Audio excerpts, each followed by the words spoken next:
This video provides an introduction to the basic principles of disease transmission. By the end of this videotape, you should be able to define terminology and understand concepts related to disease transmission, identify means of transmission of different blood-borne and airborne diseases, and identify factors affecting risk potential of exposure to communicable diseases. To help you achieve these objectives, the videotape has been divided into 3 sections. In the first section, Terminology and Concepts, terms and concepts related to disease transmission will be defined. The second section will introduce you to diseases and how they are transmitted. The third section will identify and discuss the factors in assessing risk potential for infection.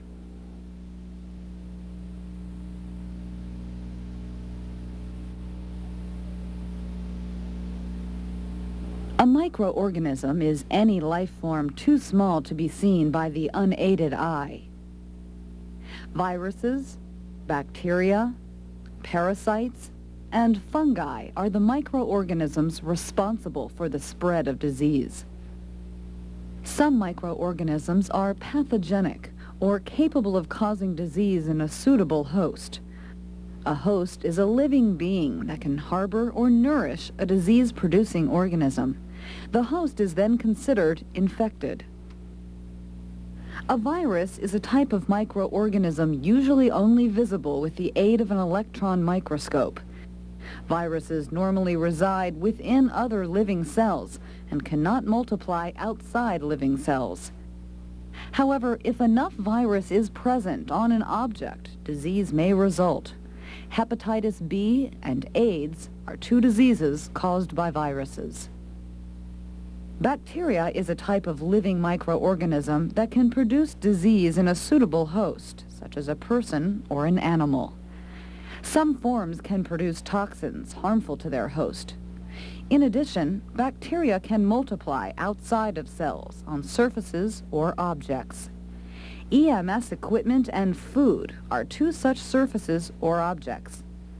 Food poisoning and tuberculosis are 2 illnesses caused by bacteria. Infection is the growth of an organism in a suitable host with or without detectable signs of illness. For example, strep bacteria invades the body and resides most commonly in the throat. The bacteria multiplies, causing the throat to become infected. Infection control efforts are designed to protect both the patient and the care provider. Some effective infection control procedures include the use of personal protective equipment, proper cleaning and decontamination practices, proper hygiene, and immunizations. Infection control will be addressed in other modules of the course. The terms infectious and communicable are not the same. An infectious disease is an illness resulting from invasion of a host by disease-producing organisms, such as bacteria, viruses, fungi, or parasites. The term infectious simply means caused by a pathogen. A communicable disease is a disease which can be readily passed from one person to another. Communicable diseases are also commonly referred to as contagious diseases. A disease can be infectious but not communicable or easily spread. A good example is food poisoning caused by potato salad that went too long without refrigeration.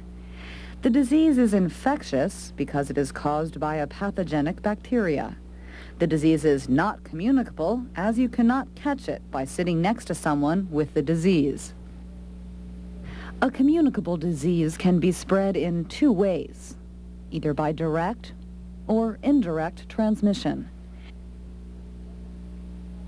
Direct transmission occurs when the disease passes directly from one person to another because of contact with infected blood or other body fluids. For example, you are trying to control bleeding in a patient with a lacerated arm. The patient's blood drips onto your hand and you have a cut on your palm. This direct contact with the patient's infected blood can result in the transmission of the disease. Direct transmission can also occur through the transmission of other body fluids or through the airborne route. For example, a medic unit transports a child with chickenpox. One of the crew members has never had chickenpox. As this crew member is leaning over the child sneezes onto the crew member. Because no mask was used for self-protection, the crew member could develop chickenpox. Indirect transmission occurs without direct person-to-person contact. The disease passes from one person to another indirectly through some contaminated object. The infected person leaves blood or other body fluids on some object. Another person gets the disease upon contact with the contaminated object. For example, a responder cuts his hand on a metal splint contaminated with a victim's blood during cleanup operations and later develops hepatitis B. The disease is indirectly transmitted to the responder through the splint contaminated with blood. Not all disease exposure results in infection. The body's immune system is designed to provide protection from disease. An antigen is a substance that the body recognizes as foreign, including many pathogens. The immune system then creates protective antibodies to fight the invading antigen. The presence of antibodies in the blood indicates exposure to a disease. This is the basis of tests for hepatitis B and HIV infection. A person who develops antibodies after a disease exposure is said to seroconvert. Seroconversion means that a test which was previously negative is now positive. For example, a responder is exposed to the HIV virus. He is tested and the results are negative. 6 weeks later, the responder is again tested and the test is now positive. The responder has seroconverted. At this point, we will discuss post-exposure terminology and concepts. Specifically the window phase and incubation period. The window phase is the time from exposure to the disease to positive testing. This time will vary from one individual to another. Someone in the window phase may test negative, but actually be positive and able to spread the disease. This is why follow-up testing may be required several times after a disease exposure. The incubation period is the period of time beginning with exposure to the disease until the first appearance of symptoms. For example, if a person is exposed to the HIV virus, the window phase, or the time to positive test, is 1 to 12 weeks. The incubation period, or the time until signs and symptoms appear for HIV infection, is up to 10 years after exposure. Another example is hepatitis B. If a person is exposed to the hepatitis B virus, the window phase, or the time to positive test, is 1 to 4 weeks. The incubation period, or time until the signs and symptoms appear for hepatitis B infection, is approximately 29 weeks.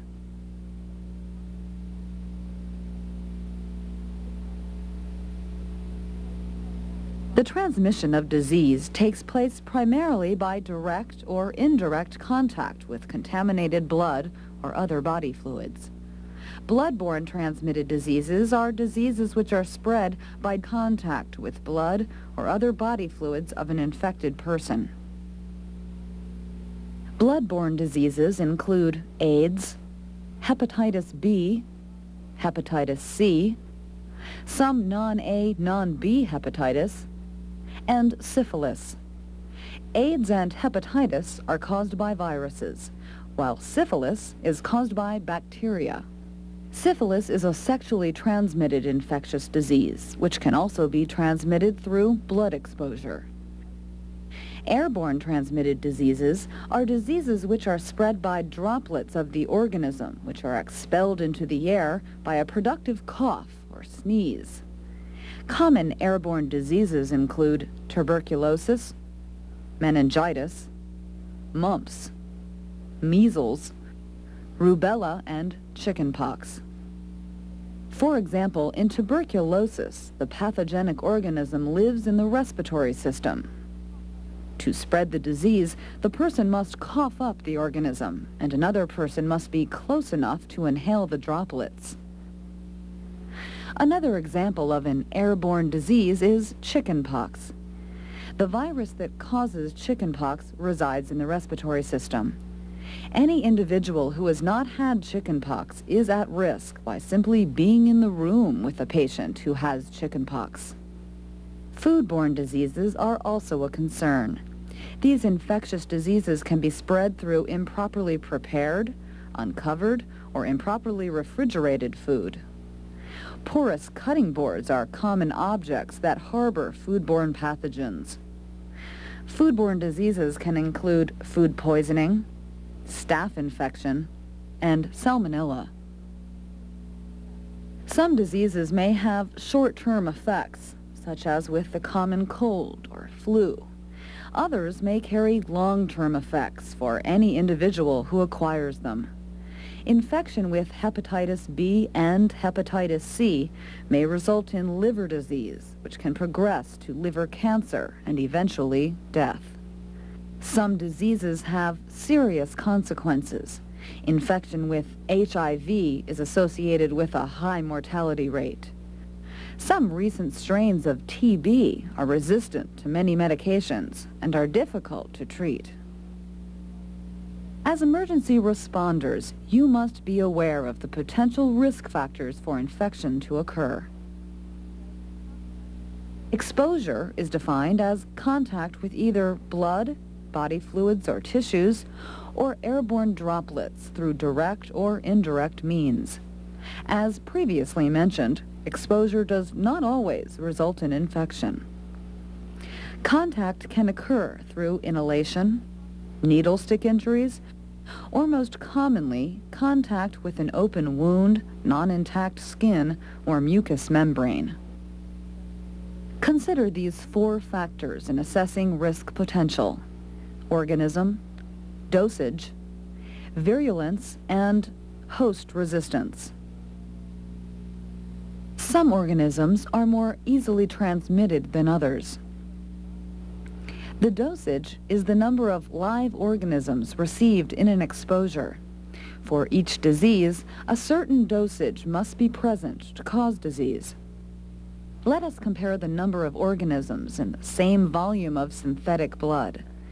In a drop of blood this size, there would be 100,000 hepatitis B viruses, 1 to 1,000 hepatitis C viruses, and 0.06 to 7 HIV viruses.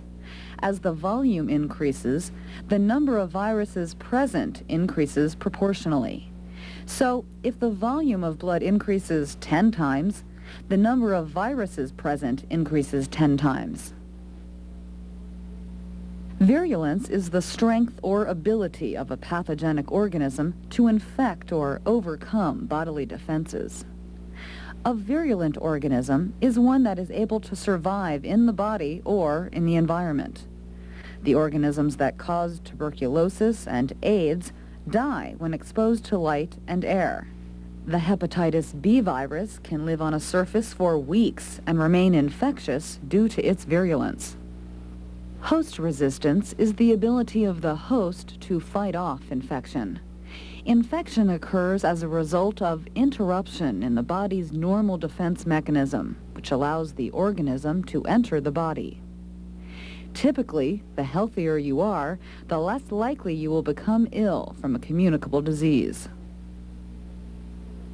2 scenarios will be presented so that you may better understand the role that the organism, dosage, virulence, and host resistance play in assessing risk potential.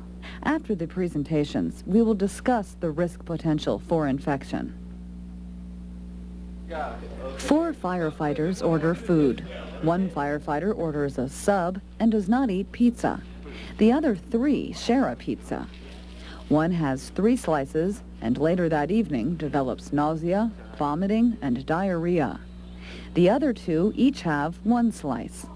1 firefighter remains healthy, but the other, recovering from a recent injury, also develops nausea, vomiting, and diarrhea.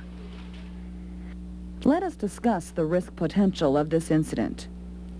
The organism, or pathogen, that caused these illnesses was a bacteria residing in the pizza. For this reason, the firefighter that ordered a sub was not exposed to the pathogen and did not become ill. In a healthy individual, the dosage of the organism in one slice of pizza was not high enough to cause illness, but 3 slices of pizza contained enough bacteria to cause illness. Virulence of the organism was high, since the bacteria was capable of causing illness and strong enough to survive the heat of the pizza oven. Host resistance is exhibited by the fact that the healthy firefighter who ate 1 slice of pizza did not become ill, while the firefighter recovering from illness did become ill. The recovering firefighter had weakened host defenses and was more susceptible.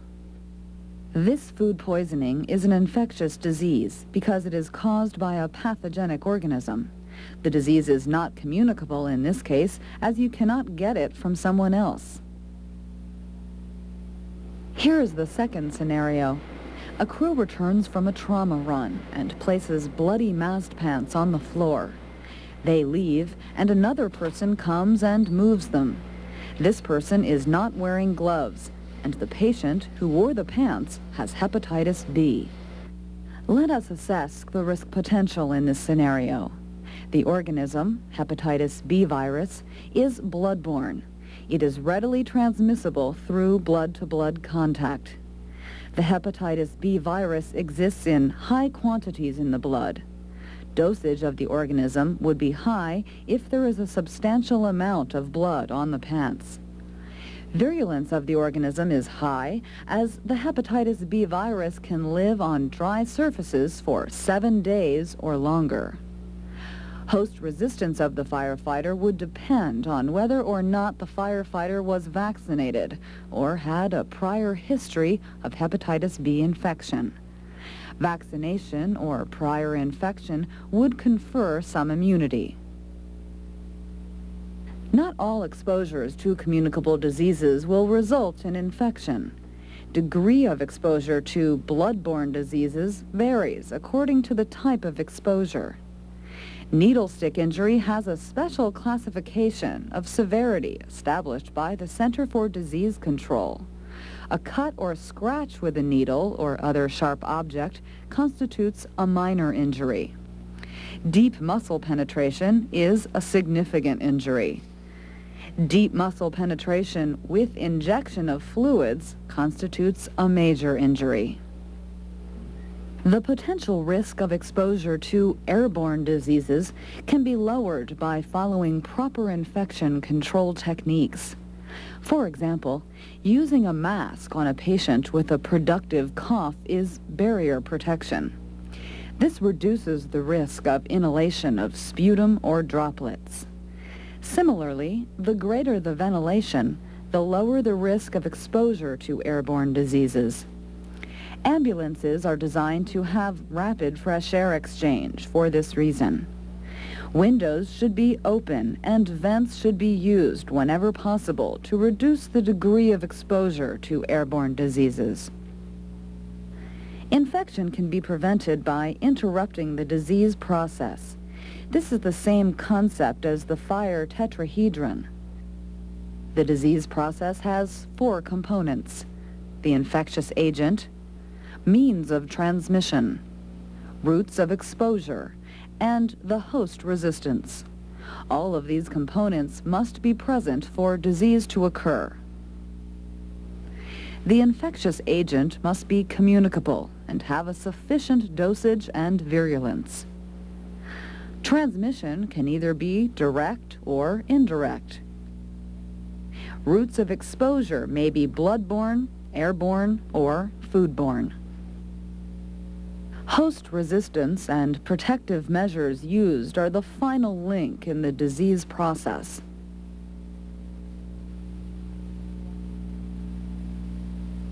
Interrupting the disease process at any of these points can be accomplished by good infection control practices and the understanding of diseases and their transmission. This will enable you, as the supervisor, to ensure that the degree and risk of infection for you and your personnel remain low. Even though some diseases statistically pose a greater risk, the blood, body fluids, and tissues of all patients should be considered infectious. The key risk for emergency response personnel is blood contact. The most important mechanism of blood contact is the needle stick exposure. Also, it is important to remember that contaminated clothing or equipment is capable of transmitting disease. Supervisors must be supportive of infection control efforts and understand the basic principles of infection control in an emergency response environment. In this videotape, we have covered terminology and concepts related to disease transmission, means of transmission of different blood-borne and airborne diseases, factors affecting risk potential for exposure to communicable diseases. Understanding these principles of disease transmission is the basis for understanding and practicing infection control. A better understanding of these principles will help you in serving as a role model and protecting yourself and your personnel from infectious and communicable diseases.